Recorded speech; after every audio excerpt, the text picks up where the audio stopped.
안녕하세요. 책니나TV의 니나입니다. EBS 다큐프라임 강대국의 비밀이 강자의 조건이라는 책으로 나왔습니다. 지은이 이주희, 기획 EBS 미디어, 편행곳 주식회사 MID 미디어, 편행이 최종현. 오늘은 로마편 두 번째 이야기가 시작됩니다. 이제 한니발 외에는 그 누구도 예상하지 못한 전쟁이 로마의 앞마당에서 벌어지게 된다. 오늘은 한니발의 기본 전략과 칸나이에 대해서 읽어드리겠습니다. 잠깐만요. 놓치지 마세요. 책 읽는 즐거움은 언제나 책니나TV와 함께 해주세요. 구독과 좋아요는 책니나에게 큰 힘이 됩니다.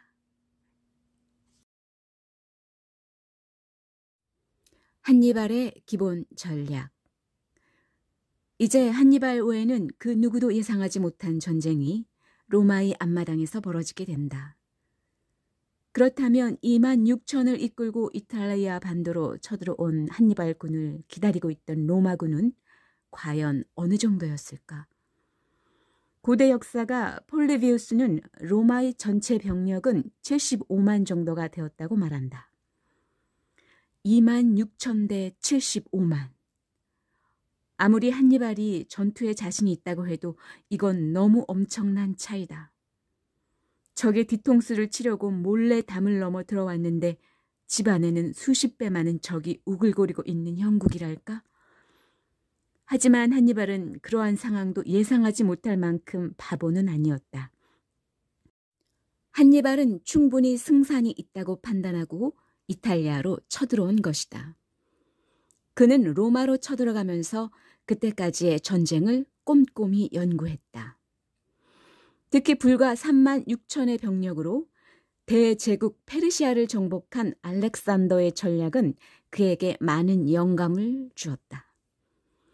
한니발의 전략을 이해하기 위해서는 우선 당시 로마라고 불리던 나라가 단일 국가가 아니라는 사실을 이해해야 한다. 기원전 3세기의 로마는 로마라는 도시국가를 맹주로 하는 도시국가들의 연합체였다. 그 안에는 로마인과 유사한 라틴계 도시도 있고 전혀 다른 민족인 그리스계 도시도 있었다. 심지어 당시로서는 야만인인 갈리아인들도 로마라는 국가 안에 존재하고 있었다.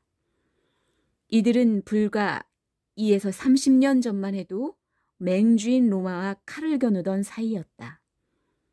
사실 이런 국가 구성은 로마만 그런 것이 아니었다.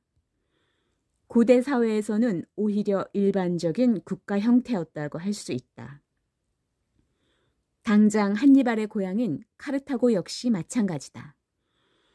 카르타고라는 페니키아인의 도시국가를 중심으로 같은 페니키아 계열인 우티카 같은 도시도 있고 북아프리카 원주민인 리비아인들도 있고 이베리아 반도의 원주민인 켈티베리아인들도 카르타고의 패권 아래 공존하고 있었다.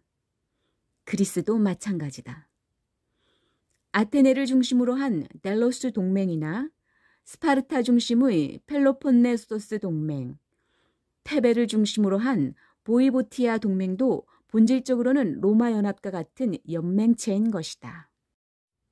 규모의 차이가 있긴 하지만 아테네나 로마뿐 아니라 고대 최대의 제국이었던 페르시아도 일종의 다민족 공동체였다. 페르시아인의 정치적 패권 아래 메디아인, 이집트인, 바빌로니아인, 아시리아인, 유대인, 페니키아인, 그리고 그리스인들이 공존하고 있었다. 이 말은 곧 고대 제국의 국가적 응집력이 생각보다 매우 약했다는 뜻이다. 한마디로 믿을 수 없는 존재인 것이다. 따라서 100만 대군을 거느렸다는 페르시아 제국에 대해 불과 3만 6천의 병력으로 맞선 알렉산더도 단지 배짱이 좋아서 그렇게 한 것이 아니었다. 나름대로 승산이 있다고 판단했기 때문에 그렇게 한 것이다. 페르시아에 침입한 알렉산더가 소규모 전투에서 승리하면서 기세를 올리는 사이 다리우스 3세는 직접 대군을 편성해서 알렉산더를 요격했다. 다리우스 3세와 알렉산더 사이의 첫 번째 전투였던 이수스 전투다. 이 전투에서 알렉산더는 정말 멋지게 완승을 거둔다. 알렉산더가 절반도 안 되는 병력으로 다리우스 3세를 완파하자 당장 이오니아인들과 페니키아인, 이집트인들이 동요하기 시작했다. 세상 인심이 야박한 것은 예나 지금이나 마찬가지인 모양이다. 결국 알렉산더는 이 지역들을 차례로 접수하였고 병력과 자원을 보충하여 두 번째 전투에 나서게 된다. 그 두 번째 전투가 가우가멜라 전투이다. 고대 기록에는 다리우스 3세가 100만 대군을 동원했다고 하는데 이 숫자는 고대인 특유의 과장이다. 물론 다리우스 3세 입장에서는 이번에도 지면 끝장이기 때문에 자신이 동원할 수 있는 모든 병력을 동원했겠지만 당시의 인구 통계나 다리우스의 영향력이 미치는 지역의 범위 등을 고려할 때 가우가멜라에서 페르시아군의 병력은 전차 200대, 경보병 6만 2천 명, 그리스 중장보병 2천 명, 기병 1만 2천 명, 전투코끼리 15마리 등으로 총 9만에서 10만 명 정도의 병력이었다는 것이 최근의 연구 결과다. 알렉산더는 새로운 우군들이 참여한 덕분에 이수스 전투 때보다 병력이 더 늘어서 4만을 조금 상회하는 병력이 있었다. 가우가멜라에서도 알렉산더는 승리한다. 승리한 정도가 아니라 인류 역사상 유례를 찾기 어려울 정도의 완승을 거둔다. 페르시아군이 거의 전멸당한 반면 알렉산더 측은 4천 명 정도의 피해만을 입었을 뿐이다. 보스가 이 정도로 얻어맞으면 부하들은 제 살 길을 찾아 뿔뿔이 흩어지는 것이 인지상정이다. 페르시아 제국 역시 마찬가지였다. 그때까지 다리우스 3세에게 붙어있던 동방지역 속주들까지 등을 돌리기 시작했다. 결국 다리우스 3세는 부하들에게 배신당하고 비참한 최후를 맞는다. 아테네의 델로스 동맹이나 스파르타의 펠로폰네소스 동맹 역시 마찬가지였다. 몇 차례의 대규모 패전이 겹쳐지면 동맹국들은 매몰차게 등을 돌렸다. 한니발은 알렉산더가 페르시아에서 했던 일을 이탈리아에서 재현하려고 했다. 군사적 천재인 한니발이 로마에게 압도적인 승리를 거둔다면 로마의 동맹자들도 페르시아의 동맹자들이 그랬던 것처럼 자연스럽게 한니발 쪽으로 넘어올 것이다. 그렇게 두세 차례의 압도적인 승리가 이어지면 로마 연합은 붕괴할 것이고 한니발은 손쉽게 로마를 굴복시킬 수 있게 되는 것이다. 한니발이 이탈리아로 왔을 때 그가 보기에 로마는 정복자였고 이탈리아인들이 많긴 했지만 로마인은 아니었습니다. 그가 생각하기에 그들은 로마를 위해 싸우다 죽을 필요가 없었습니다. 로마는 정복자고 이탈리아는 그 제국의 일부일 뿐 그들과 함께할 의무는 없다고 생각했지요. 알렉산더 대왕이 페르시아에 쳐들어갔을 때와 비슷한 생각을 한 것입니다. 이런 전략이 성공하려면 자신이 얼마나 강한가를 빨리 보여줘야 한다. 알렉산더도 페르시아 침공 초기 매우 전투적으로 나왔고 속전속결을 추구했다. 한니발도 빠른 승부를 원했다. 한니발의 부대가 이탈리아 북부인 갈리아 키살피나에 도착했을 때가 11월이었으므로 통상적인 경우라면 그 이듬해인 기원전 217년에 전투가 속개되었겠지만 그는 최대한 빨리 전투를 벌여야만 했다. 기원전 218년 12월 통상적인 경우라면 전투가 벌어지지 않는 겨울임에도 불구하고 한니발의 도발에 의해 한니발과 로마군 사이에 본격적인 전투가 벌어졌다. 트레비아 전투였다. 결과는 한니발의 압승이었다. 알렉산더가 이수스에서 해낸 것처럼 한니발도 트레비아에서 누가 더 강한가를 똑똑히 보여준 것이다. 그러자 상황은 한니발이 예상한 대로 돌아가기 시작했다. 그렇지 않아도 이탈리아 북부의 갈리아인들은 로마에게 굴복한 지 얼마 되지 않아 로마인들의 지배에 불만이 많은 상태였다. 이들이 한니발 쪽으로 돌아서기 시작한 것이다. 심지어 트레비아 전투에서 로마군과 함께 싸웠던 갈리아 부족들까지 편을 바꿔 한니발의 휘하로 들어갔다. 당장 한니발의 군대는 5만으로 늘어났고 로마는 20년간의 악전 고투 끝에 쌓아올린 이탈리아 북부에서의 패권을 상실했다. 이제 이탈리아 북부의 동맹자까지 확보해서 여유가 생긴 한니발은 그해 겨울을 이탈리아 북부에서 보내기로 결정했다. 그의 병사들은 오랜만에 지붕이 있는 집에 머물면서 충분한 식량을 공급받고 휴식을 취하게 되었다. 이듬해인 기원전 217년이 되자 한니발은 남하하기 시작했다. 트레비아에서 로마 군단을 격파하고 갈리아인이라는 동맹군을 얻었지만 로마 연합의 중추인 라틴계 도시들과 그리스계 도시들은 아직 꿈쩍도 하지 않고 있었다. 하지만 그들도 직접 눈으로 보면 생각이 달라질 것이라는 게 한니발의 생각이었다. 한니발이 남하함에 따라 로마를 둘러싼 이탈리아 중부가 전쟁의 주 무대가 되었다. 물론 로마도 당장 군단을 출동시켰다.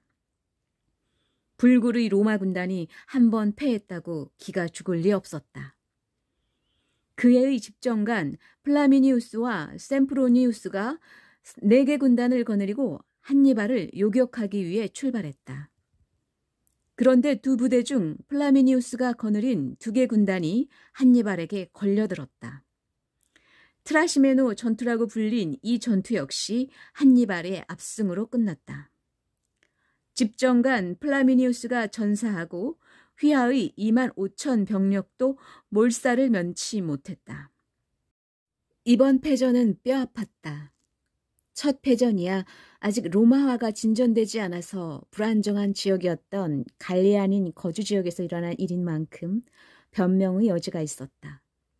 패전의 결과로 북부의 갈리아인들이 돌아섰다고 해도 이들이 로마의 패권 아래에 들어온 것은 채 10년이 되지 않는다.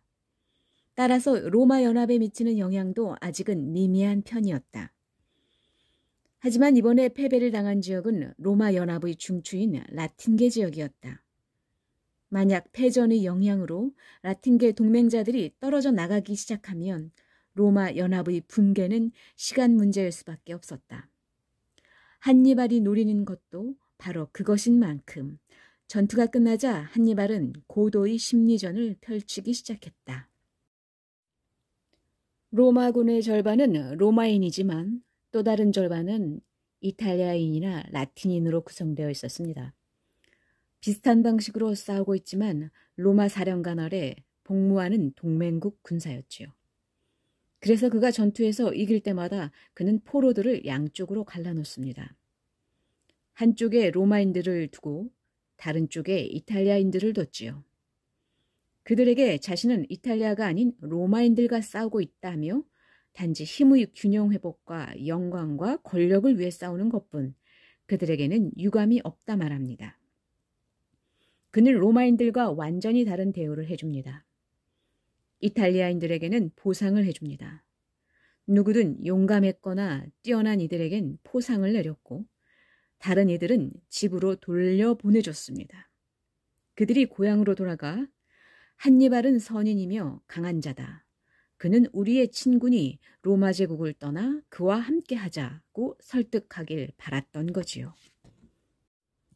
하지만 한니발의 의지대로 된 것은 여기까지였다.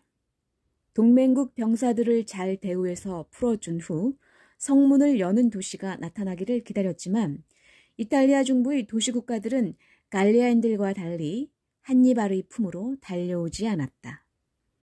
몇몇 도시를 시험삼아 공격해봤지만 도시들은 성문을 걸어잠그고 완강하게 저항할 뿐이었다. 한니발은 갈리아를 떠난 이후 더 이상 지붕이 있는 곳에 병사들을 쉬게 할 수 없었다. 한니발에게 닥친 문제는 이것만이 아니었다. 로마인들이 지금까지의 패배를 거울 삼아 전혀 다른 전략을 들고 나온 것이다. 바로 지구전 전략이었다. 한니발에게 몇 차례나 완패를 당함으로써 위기 상황에 처하자 로마는 드디어 독재관을 선출한다. 2명이 번갈아 국정을 맡아보는 집정관과 달리 임기는 6개월로 집정관이 절반에 불과하지만 독재관은 혼자서 모든 결정을 내릴 수 있다. 그 독재관으로 백전노장이었던 파비우스가 임명되었다. 파비우스는 독재관에 임명되자 한니발과의 정면 대결을 회피하는 전략을 들고 나왔다. 어차피 싸우면 항상 지니까 아예 싸우지 않고 한니발을 견제하기만 하면서 상대의 힘이 빠지기를 기다리기로 한 것이다. 덕분에 그 후에도 싸움을 지연시키면서 상대방을 지치게 하는 지구전 전략을 파비우스 전략이라고 부르게 되었다. 미국 독립전쟁 때 조지 워싱턴 역시 영국군에게 동일한 전략을 사용하여 미국의 파비우스라는 별명까지 얻었다. 나폴레옹의 침공과 제2차 세계대전 당시 독일 나치의 침공에 맞서 싸운 러시아의 기본 전술 역시 이 파비우스 전략의 전형이다.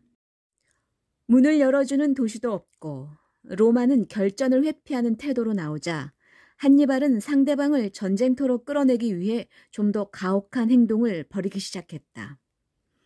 로마의 동맹국들을 약탈하고 파괴하면서 이탈리아 남부를 휩쓸고 다니기 시작한 것이다. 이러한 약탈과 폭력은 로마를 전쟁터로 끌어들인다는 목적 외에 좀 더 현실적인 목적도 있었다. 휘하의 5만 병력을 당장 먹이고 재워야 한다는 문제였다. 밀림지대인 프랑스 내륙과 알프스 산맥을 넘어 이탈리아로 들어온 한니발로서는 후방으로부터의 병참 지원은 꿈에도 기대할 수 없었다. 이런 상황에서 어떤 도시도 한니발에게 성문을 열지 않는다면 강제로 빼앗는 방법밖에는 없는 것이다. 한니발이 이탈리아 남부를 돌아다니며 무자비한 폭력을 휘두르자 로마도 곧 곤경에 처하기 시작했다. 앞서 설명한 것처럼 로마 연합은 로마를 맹주로 하는 동맹으로 이루어져 있다. 동맹의 맹주는 당연히 동맹국들을 보호하는 의무를 진다. 맹주가 자신들을 보호해 주니까 동맹국들도 맹주를 따르는 것이다. 이건 아주 단순한 세상의 이치다. 그렇다면 동맹국들이 적군의 무자비한 폭력으로 고통받고 있는데 맹주가 아무것도 안 하는 것만큼 무책임한 짓은 없다. 결국 로마에서도 적극 전파가 다시 주도권을 잡았다.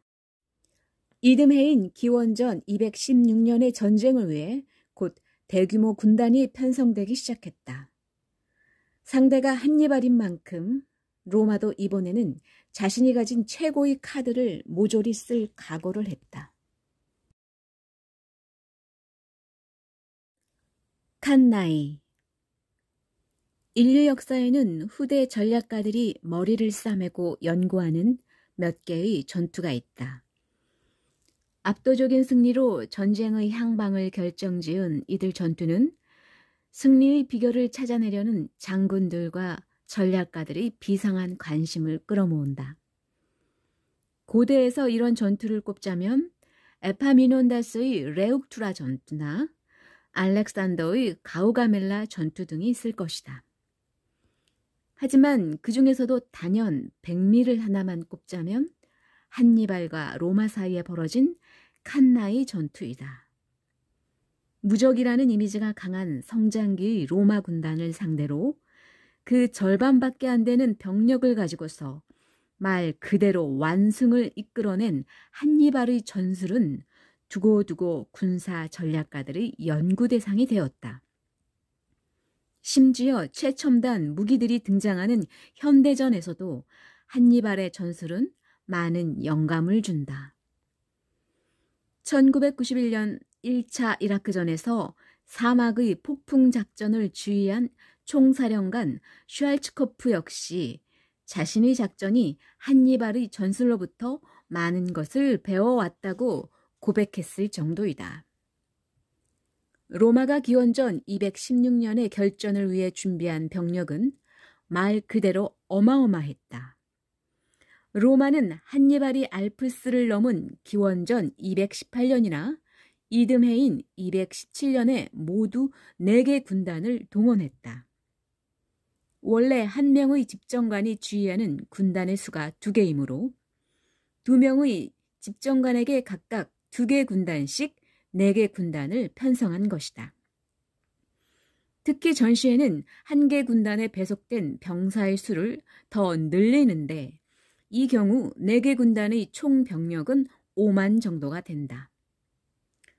로마는 한니발을 상대한 첫 2년간은 이 정도 병력으로 한니발과 싸웠다. 그런데 한니발과 끝장을 보겠다고 결심한 기원전 216년에는 각 군단의 병력을 다시 2배로 증강했다. 그 전해에 1개 군단이 12,000명 정도였다면 이번에는 1개 군단에 2만 명 이상을 배치한 것이다. 그러니까 평소였다면 전선에 나가는 집정관에게 배속되는 총 병력에 준하는 병력을 단 1개 군단에게 배속한 셈이다. 이에 따라 총 병력은 보병 8만에 기병 7천으로 거의 9만 명에 육박하게 되었다. 적지인 이탈리아 반도에서 방황하고 있는 한니발만큼이나 로마도 절박한 심정이었던 것이다. 물론 로마가 결전을 원한다면 한니발로서도 대환영이었다. 애초에 한니발이 알프스를 넘으면서 구상한 것도 최대한 빨리 로마와 결전을 벌여서 힘의 우위를 보여주는 것이었다. 지난 2년간 로마에 대한 우위를 직접 보여주었는데도 아직 자신에게로 돌아서는 동맹국들은 없었다. 로마만큼이나 절박한 상태였던 한니발도 결전을 위해 움직이기 시작했다. 예전처럼 3월 15일에 행동을 시작한 로마군은 한니발을 추격하면서 남하하기 시작했다. 카푸아를 지나 베네벤토에 가까워졌을 때 한니발의 움직임을 감시하던 별동대에서 보고가 들어왔다. 한니발도 지난해의 월동지를 떠나 남하하고 있다는 것이었다. 두 집정관의 지휘하에 8만 7천의 로마군은 한니발을 따라 이탈리아 남부의 풀리아 지방으로 들어갔다. 쫓고 쫓기는 짐승과 사냥개처럼 남하를 계속하던 두 부대는 현재의 바를레타 부근 한 평원에서 마주쳤다. 이곳이 바로 칸나이 평원이다. 아드리아해 연안의 휴양도시인 바를레타에서 차로 채 1시간도 걸리지 않는 거리에 위치한 칸나이 평원은 현재는 포도밭과 올리브밭으로 가득한 전형적인 농촌일 뿐이다.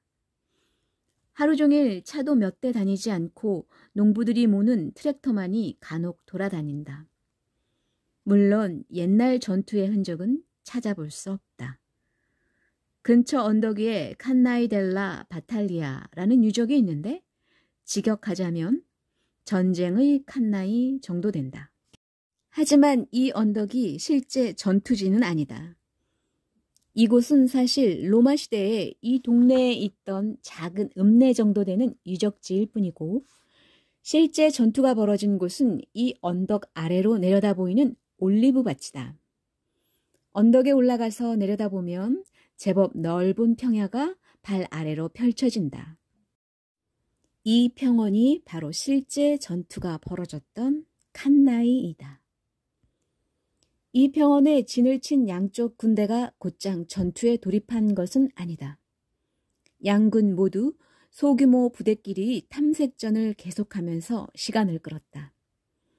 어느 쪽도 섣불리 움직이지 못한 채 대치 상태가 지속되었다.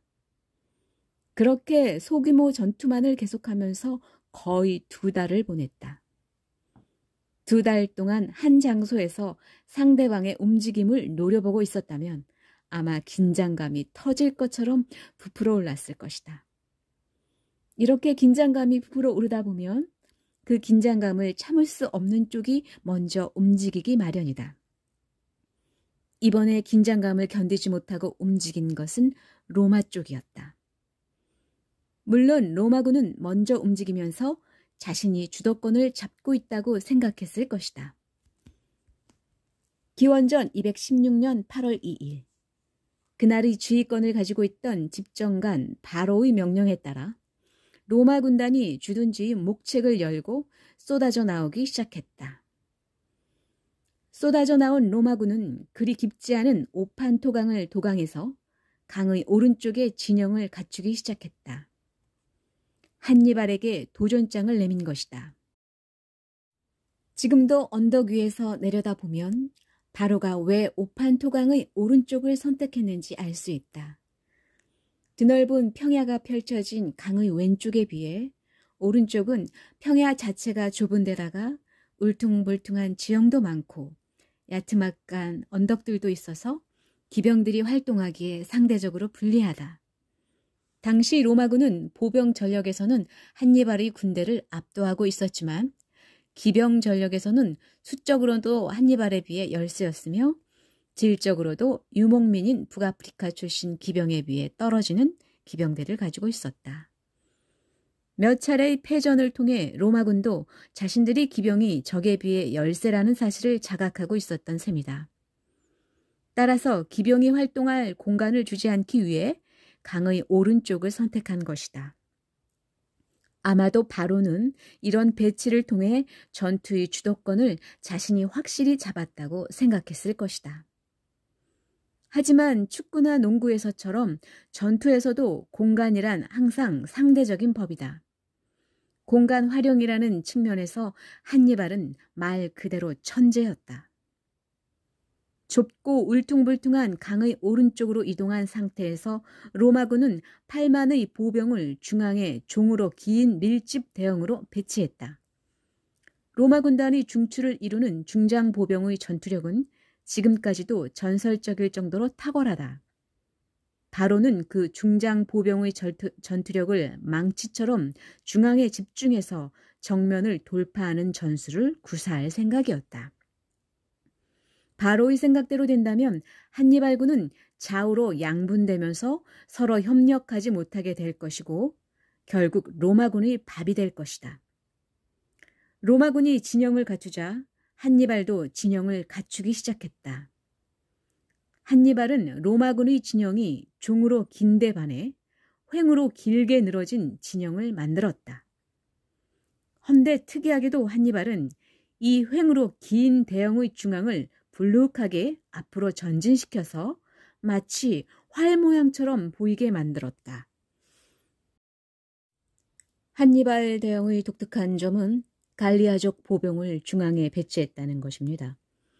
또한 대형을 일직선으로 펼치지 않았지요. 갈리아 병력은 선두에서 로마군을 유인하는 역할을 하였습니다. 한니발은 로마군에 근접하고자 했지요. 로마는 넓은 대형으로 진군을 하다 갈리아족 병력에 다가가면서 밀집 형태로 바뀌게 되는데 한니발은 바로 이것을 원했습니다. 로마 병사들 간의 간격이 좁아지면 효율적으로 싸우지 못할 것이란 점을 간파하고 있었지요. 갈리아족 병력을 배치하면서 로마군을 유인하였고 한니발의 기마병들은 공간을 여유있게 차지할 수 있었지요. 아주 기막힌 계획입니다. 로마 군대의 움직임을 예측하여 그 부분을 파고든 것이지요. 그는 로마군이 전방에 위치한 갈리아족 병력을 보고 그곳에 공격을 집중할 것이라는 점을 간파하였습니다. 이는 한니발의 병력보다 훨씬 큰 규모의 로마군이 한니발이 원하는 방식으로 대형을 이뤘다는 것을 보여줍니다. 한니발은 전투에서 공간의 중요성을 이해하고 있었습니다. 그의 전술에서 중요한 부분이지요. 한니발은 그의 기마병들이 더욱 효율적으로 싸울 수 있는 공간을 필요로 하였고 그의 대형을 통해 원하는 바를 이뤄냈습니다. 중앙의 활처럼 불룩 튀어나온 갈리아족 병력은 일종의 미끼였던 셈이다. 그렇지 않아도 좁은 대형으로 전진하던 로마 군단이 중앙에 앞으로 튀어나온 갈리아 군단을 공격하기 위해 병력을 집중하면 로마 보병은 더욱더 밀집 상태로 전투를 벌이게 된다. 이때 상대적으로 넓게 비워진 좌우의 공간에 한니발의 기병이 효율적으로 활동할 수 있는 여유가 생기는 것이다. 이 불룩 튀어나온 갈리아족 병사들 뒤에는 스페인에서부터 한니발을 따라온 정예 카르타고군이 제2여를 이루며 배치되었다. 이들은 지금까지 한니발과 고락을 함께한 한니발의 수족과 같은 병사들이었다. 스페인을 평정하는 전투에서도 한니발과 함께했으며 갈리아의 밀림을 함께 통과하고 알프스를 함께 넘어서 로마군과의 전투를 훌륭하게 치러낸 베테랑들이었다. 마치 훌륭한 스포츠팀처럼 서로 신뢰하고 유기적으로 연결되어 있었다. 결정적인 순간이 오면 이들이 결정적인 역할을 할 것이다. 로마군에 맞서기 위해 한니발이 준비한 것은 이것만이 아니었다. 한니발이 알렉산더에게서 배운 또 하나의 전술이 준비되어 있었다. 바로 기병대의 유기적인 활용이었다. 한니발과 알렉산더 대왕이 구사한 묘책은 기마대를 운용함에 있어 상당한 주의를 기울였다는 데 있습니다. 그 둘의 군대는 최정의 기마대뿐만 아니라 뛰어난 보병대로도 구성되어 있었기 때문입니다. 알렉산더 대왕의 경우 유명한 마케도니아 창병대가 있었지요. 그들은 전진하여 적군을 꼼짝 못하도록 압박합니다. 그때 알렉산더 대왕이 기마부대의 선두에 나서 적의 약점을 공격합니다. 한니발의 경우 로마군이 페르시아군보다는 작은 규모였기 때문에 기마부대로 로마군을 포위하는 데 주력했습니다. 하지만 전술이란 여러 가지를 조합하는 것입니다. 어떤 군대도 기마대나 보병대로만 편성하거나 한쪽 병력에만 지나치게 의존하지 않습니다. 균형을 잡아 한 팀으로 운용해야 합니다. 현대의 군대는 탱크, 보병대, 포병대가 있고 여기에 공군력이 투입됩니다. 이 모든 병력을 조합하여 사방에서 적군의 모든 부분에 공격을 가한다는 개념인 거지요. 모두가 서로를 지원해 줍니다. 동일한 한 가지만을 할 줄 아는 사람을 여럿 모아놓는 것보다 훨씬 효율적이지요. 오랜 시간 성장시킨 군대를 보유했던 한니발과 알렉산더 대왕의 뛰어난 점은 바로 이 결합에서 볼 수 있습니다. 균형이 잘 잡혀 있었으며 서로를 뒷받침해주는 군대였습니다. 각 병력은 팀의 일부였고 모두 중요한 병력이었습니다. 따로 떨어뜨려 놨을 땐 약할지 몰라도 함께하면 실제보다 더 강력해지는 거지요. 그리고 그런 군대 편성은 역사상 흔한 구성은 아니었습니다. 알렉산더 대왕은 기병대의 활용이라는 점에서 전쟁사를 새로 쓴 인물이다. 알렉산더가 등장하기 전까지 기병은 기병끼리만 싸웠다. 그렇지 않은 경우에는 연락병 역할을 하거나 기껏해야 도주하는 적의 뒤를 쫓는 역할이 전부였다. 그런데 알렉산더 대왕은 기병대가 가진 기동성이라는 무기를 극대화하는 방법을 찾아냈다. 보병 군단이 정면에서 적의 정면을 붙잡고 싸우고 있는 동안 기병대가 적군의 정면을 우회하여 적의 약점을 강습하는 전술을 개발해낸 것이다. 현대전에서 우회 기동이라고 부르는 전술을 창안해낸 인물이 바로 알렉산더다. 이 알렉산더의 전술을 현실화하기 위해서는 뛰어난 기병부대가 필수적인 요소였다. 그렇기 때문에 한니발은 스페인을 출발할 때부터 정예기병을 확보하는 데 전력을 기울였고 알프스를 넘는 과정에서도 기병대의 보호에 각별한 신경을 썼다. 그 결과로 칸나이에서 한니발은 7,000명인 로마군 기병에 비해 더 많은 1만의 기병대를 동원할 수 있었다. 더구나 이 기병대는 북아프리카 출신 유목민들이 주축을 이루고 있었다. 질적으로도 로마군의 기병보다 더 우수한 집단이었다. 한니발은 이 기병대를 보병군단의 좌우에 나누어 배치했다. 전투는 양군의 제1열이 서서히 전진하면서 시작되었다. 당연히 한니발 군대의 불룩 튀어나온 갈리아 보병 중앙이 로마군의 1열과 가장 먼저 부딪혔다. 역시 로마 시민병의 위력은 대단했다. 갈리아족으로 이루어진 한니발군의 튀어나온 부분은 로마군에게 밀려서 뒤로 후퇴할 수밖에 없었다. 로마군은 전투가 자신들이 뜻대로 되어간다고 생각하기 시작했다. 그런데 로마군의 애초 형태가 종으로 긴 밀집 상태인데다가 적의 중앙과 먼저 충돌하면서 이 부분에 공격이 집중되었기 때문에 더더욱 밀집 상태로 변하기 시작했다. 반대로 한니발군은 비록 후퇴하고는 있었지만 전열을 유지한 채 물러나고 있었다. 여기에 중앙이 먼저 후퇴했기 때문에 주머니처럼 로마군을 감싸는 형태로 변하기 시작했다. 물론 이 상황에서 중앙이 돌파가 당한다면 로마군의 뜻대로 한니발군이 양분될 것이다. 하지만 갈리아족으로 이루어진 한니발의 1열은 후퇴하면서도 질서를 잃지 않고 쉽게 돌파당하지 않았다. 결국 시간이 갈수록 로마군은 점점 더 촘촘한 밀집 대형으로 바뀌었고 한니발군은 거대한 주머니가 되어갔다. 로마군은 협소한 장소를 선택하면 한니발이 측면 공격을 가하지 못할 거라 생각했습니다. 그들에게는 한니발보다 훨씬 많은 보병대가 있었기에 그 보병대를 밀집시켜 깊은 대형을 이루어 전원 전진시켰습니다. 3개 부대로 나뉘어져 있긴 했지만 상당히 밀집되어 있었지요. 마치 대형 망치 마냥 카르타고군의 심장부를 향해 돌진해 그들을 산산조각 내려 했습니다. 교묘하지도 영리하지도 않았지만 효과적이고 강력한 방법이었습니다. 한니발은 강력한 공격을 예상했기에 격투기 선수처럼 로마군의 무게중심을 이용해 무너뜨립니다. 로마군은 자신들이 예상대로 판이 돌아간다 판단하고 계속해서 전진합니다. 한니발은 직접 아우, 마거와 함께 대열의 중앙에 서서 전에 없이 오랜 시간 병사들이 싸우도록 했습니다. 그에게는 갈리아족의 을스대기 좋아하는 전사들이 있었습니다. 한니발은 갈리아 전사들에게 로마의 무게중심이 그들에게 쏠리고 있다. 모두가 지켜보고 있는 지금이야말로 얼마나 뛰어난 전사인지 입증할 수 있는 기회라 말하며 그들을 부추겼습니다. 그리고 갈리아 전사들은 계속해서 싸웁니다.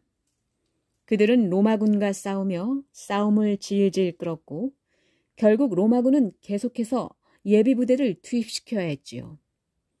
그들은 싸우길 원했기에 계속해서 전진했습니다.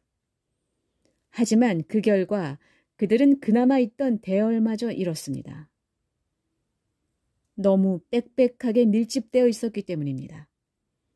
아주 작은 공간 안에 6만 명의 병사들이 단단히 뭉쳐 있었지요. 결국 군대가 아닌 군중으로 변모해버립니다. 출근 시간 10,000원 지하철의 환승역처럼 변해버린 것이다.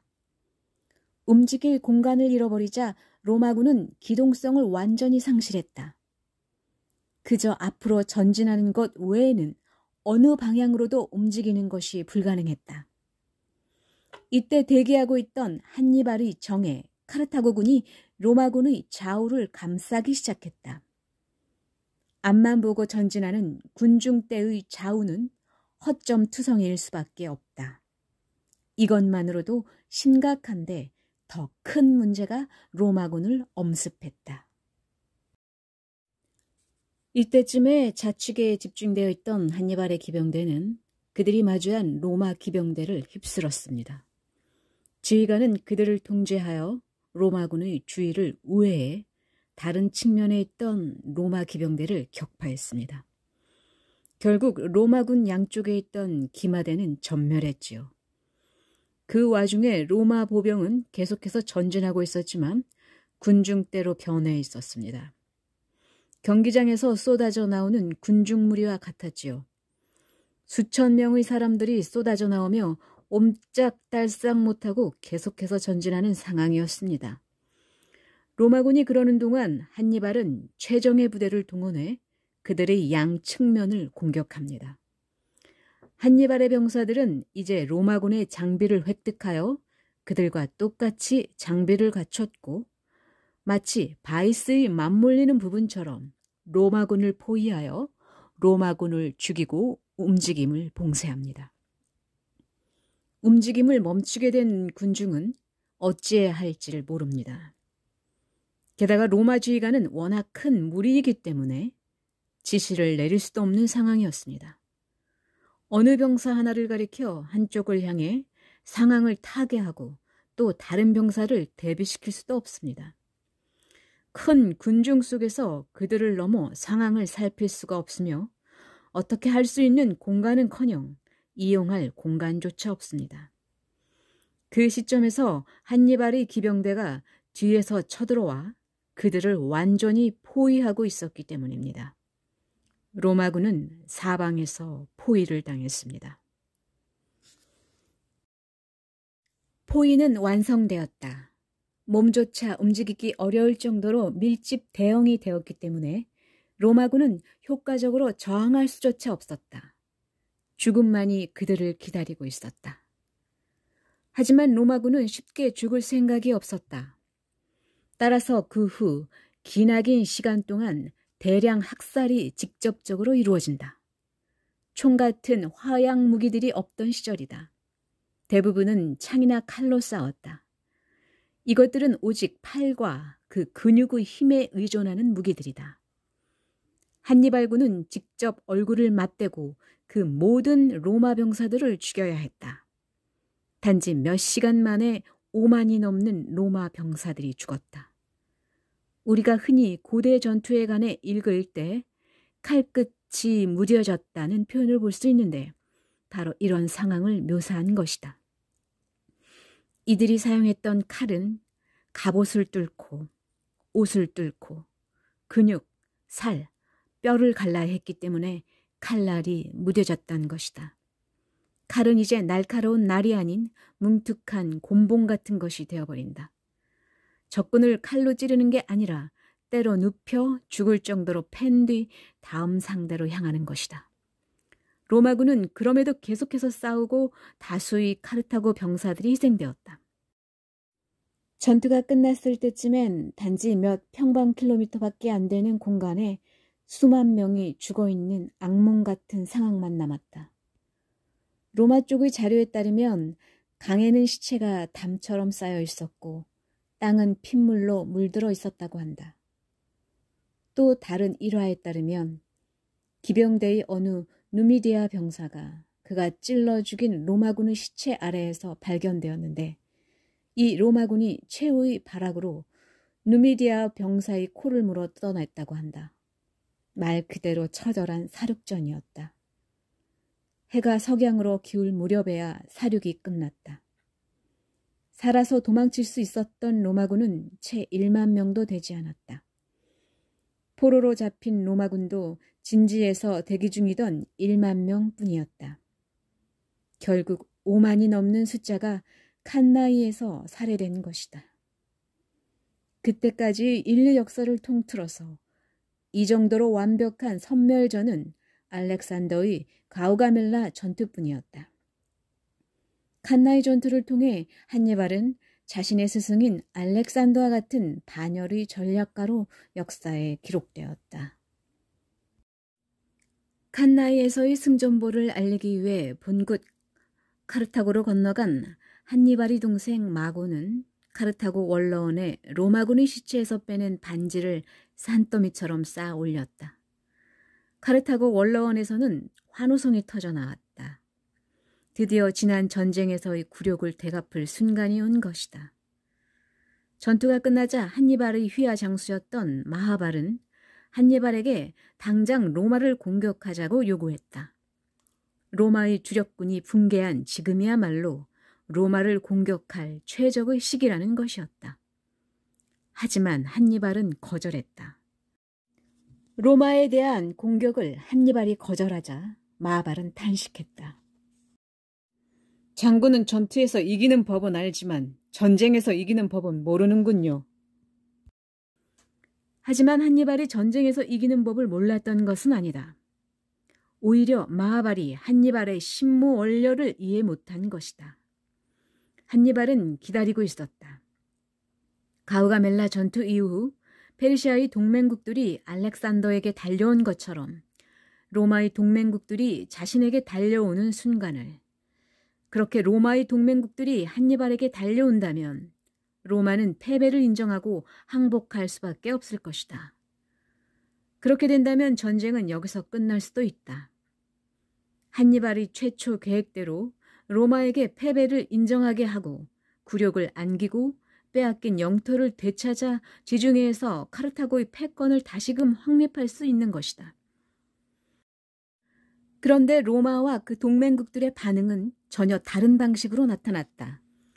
우선 로마는 전혀 패배를 인정할 생각이 없었다.